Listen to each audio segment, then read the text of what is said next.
Well, I just wanted to continue to live my lifestyle. I like, planes and everything else. In those days, I wasn't married, so I like planes and beautiful women. I like my lifestyle. I didn't want to lose my lifestyle. So how did you get through all that? Well, first of all, the shuttle was great because what happened with the shuttle was this was like 57th and 5th. That was the shuttle going to Washington or Boston. In the airline business, that was sort of like the best asset. So I had that. So the banks came, the market had totally crashed, but the banks came to me and people came to me, and I made a deal where it was a great deal to sell the shuttle, even in bad times. I bought the Plaza Hotel. I made an unbelievable deal in selling the Plaza Hotel because it was so, if that hotel, and I've always said it, if that hotel was one block in any direction, I would have died with it. But because it was the Plaza, I made an unbelievable deal in getting out of the Plaza, and it just worked out really well. And other things I did were, I was telling, actually David and I were speaking before, and I said, the crazy thing about Atlantic City, I was there during the boom time when it was a monopoly and did phenomenally in Atlantic City. But then Atlantic City changed. A lot of bad decisions. They built a convention center. I fought like hell that they wouldn't do this. They built the convention center in the wrong location. They didn't do the airport properly.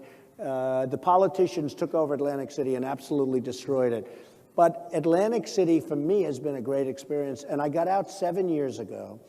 And again, made a lot of money, but I do play the bankruptcy laws, not individually, but corporately. And other people do too. Many of your friends that we were talking about before, you look at Caesars is going to go bankrupt, and every time they play the bankruptcy laws, it's just like a standard little story.